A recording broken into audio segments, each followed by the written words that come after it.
Michelle Grosvenor, and we are going to be learning about trees today.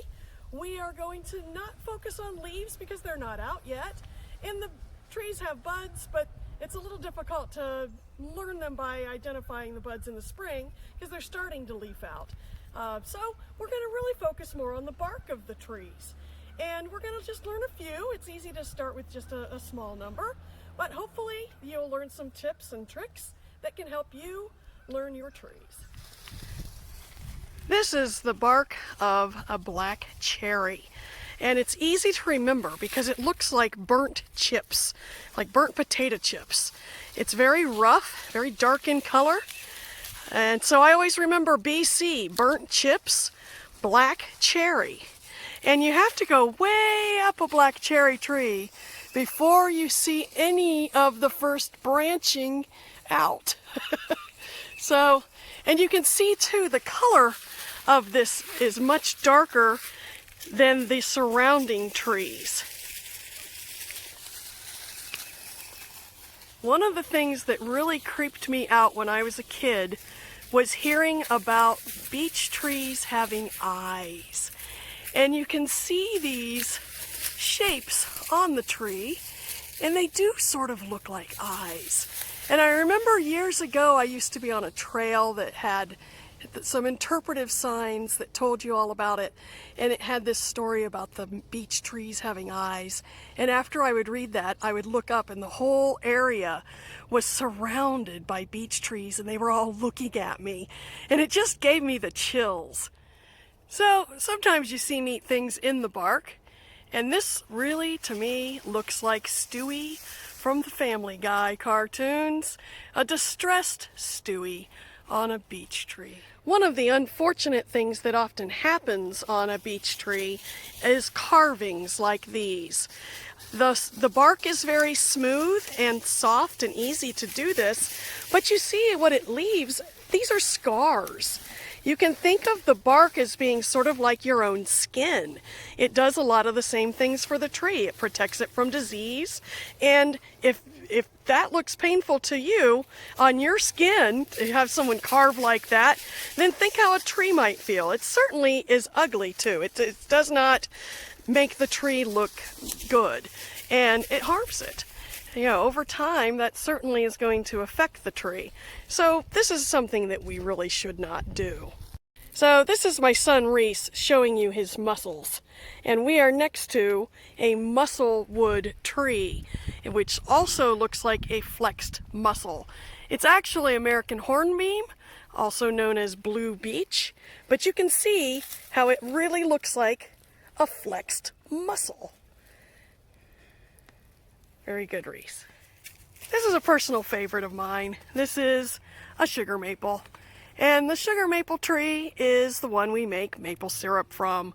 And it is very smooth bark compared to most trees. I mean, it's a little rough, but not too bad. And one thing that you'll see are these what I call mustaches. Anywhere there used to be a branch, you'll see this kind of a V shape. The sugar maple trees are no longer good for making syrup this time of the year.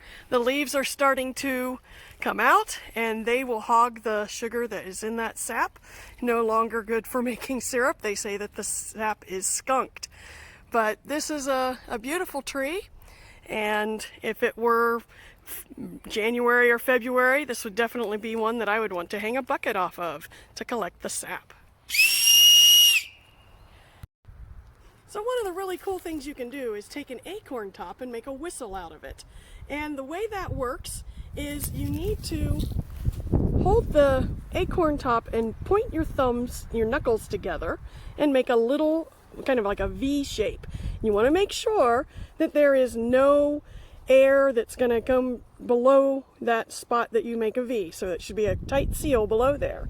And then you blow into the top. It takes practice to really master this. But when you get it, it can be super loud and it's a lot of fun. So this is the acorn top whistle. Okay, this is the bark of a black walnut tree, and it has kind of deep grooves, but one of the things that helped me to determine that it is black walnut is the color of the bark underneath is a deep chocolate color. And depending on the time of the year, you could actually identify it by the leaves and the actual presence of walnuts. They are pretty tall trees before you get to some of the branching. But that deep, dark color when you peel back the bark is a good way to know it's a walnut. This is a young tree, but this one's kind of neat. It's got the leaves out already, and the leaves don't really look like it, but this is a tree that's in the maple family. Actually, the leaves look a lot like poison ivy. It has green stems where there is new growth. And when I was teaching my son how to remember this tree, because it doesn't really look like a maple, I was telling him to remember it would be impolite to box your elders. So it's called a box elder, and he remembers it in his own way. Don't box old people. Don't box old people.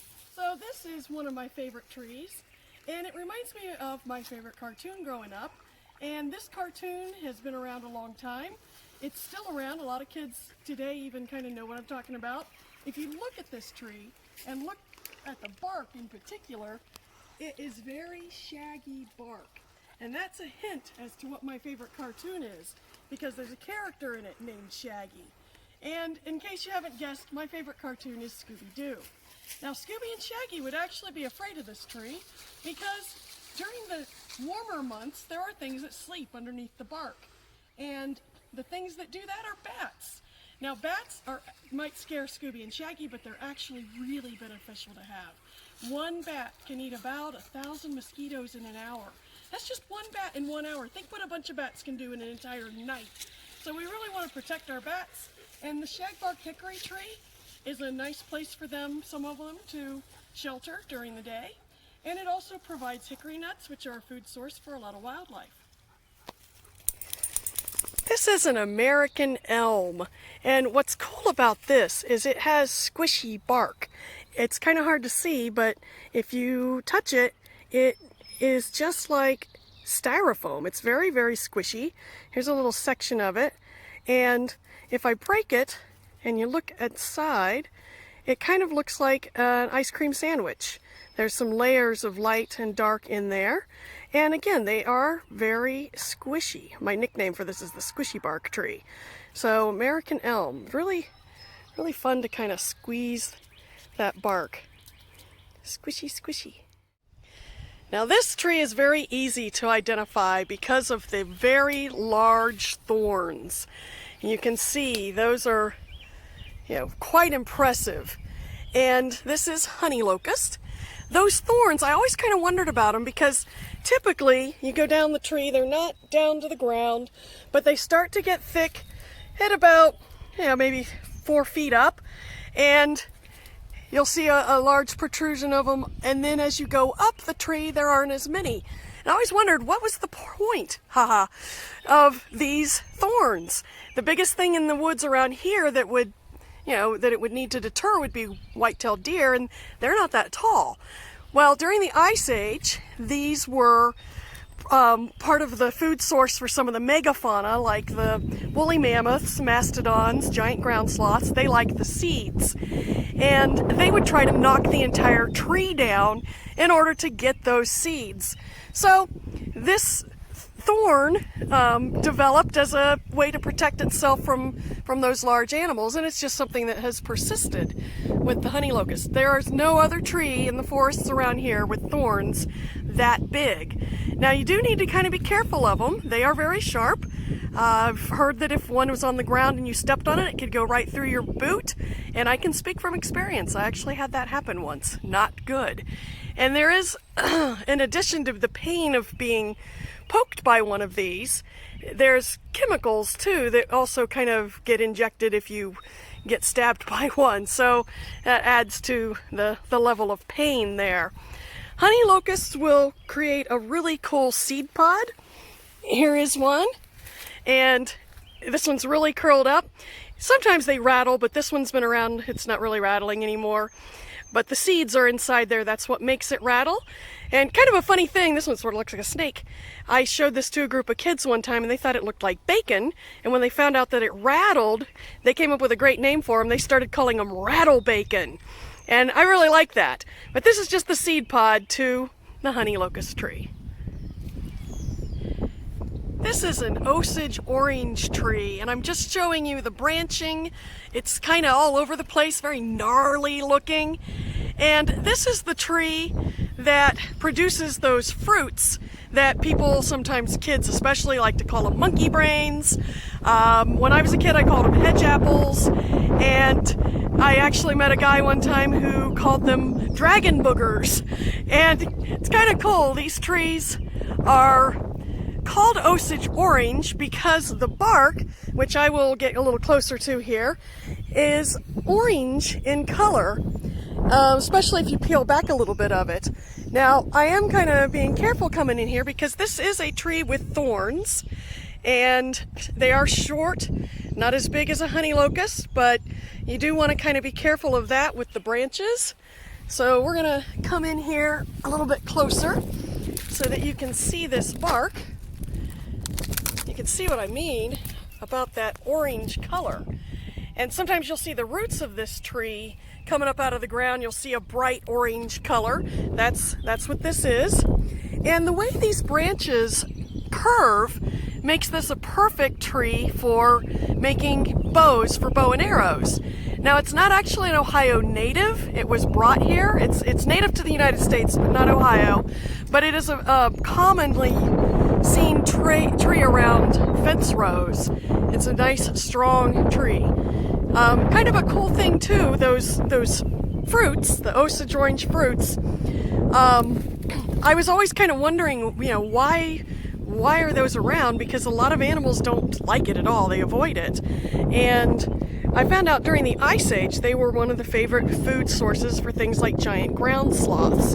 And those creatures have passed on, but the fruit still is here. Not very many things eat it. Sometimes squirrels will pick in there and get the seeds out of it, but they tend to avoid the flesh.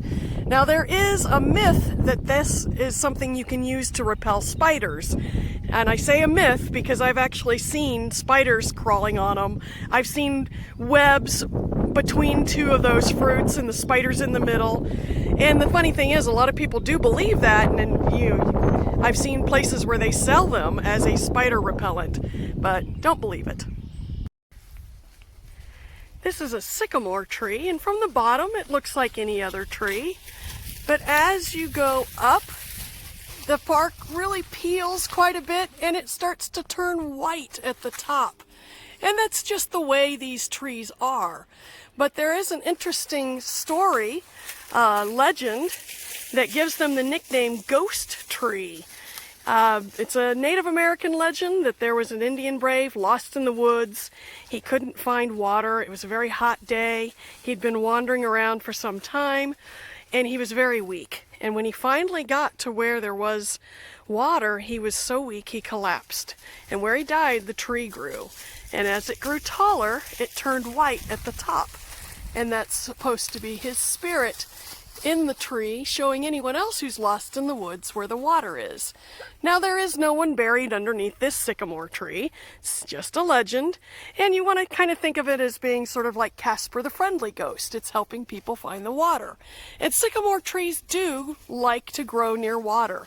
You'll see these often alongside rivers and streams.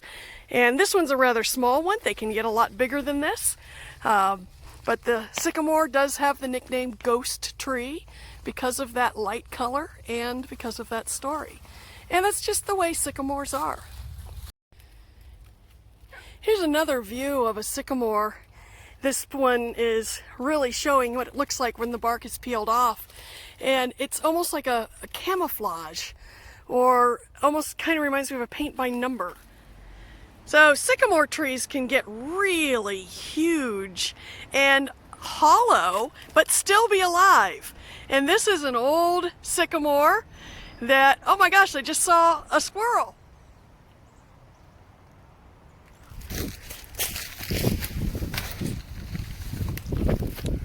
Hi, I'm inside the sycamore tree. This is a really large one, and I will tell you that this is not in one of the Greene County parks. This is actually in Hillsboro, Ohio, in a spot near the Southern State Community College. And I actually found this one by going geocaching one time, or I never would have known this was here, but I could actually get inside it. Oh look, I don't know if you can see this. There's a little baby spider right here. This is an orchard spider. And I know that because they are orb weavers. They make a round web, but theirs is going to be horizontal rather than vertical. And that's just a tiny little one. When they're little like that, they call them spiderlings.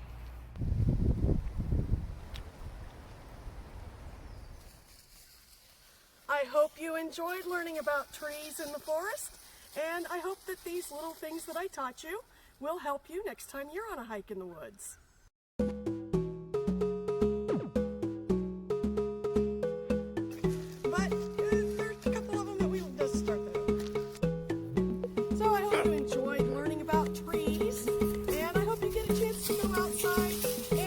Hopefully remember some of the things I showed you, and you can identify some of the trees in your own woods. So we're going to learn a little bit about trees today. Basically we're going to focus more on the bark than anything else. The leaves are not all the way out yet, so it's kind of hard to identify by that. And buds are good to look at in the winter time, but right now a lot of them are starting to pop open. So we're mostly going to be looking at the bark in order to identify some of the larger trees in the forest.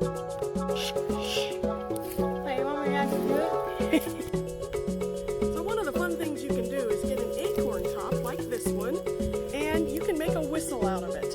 The way, start that. This is a personal favorite. And it's unusual because the leaves don't look like maple. They almost look like poison ivy. And this tree, oh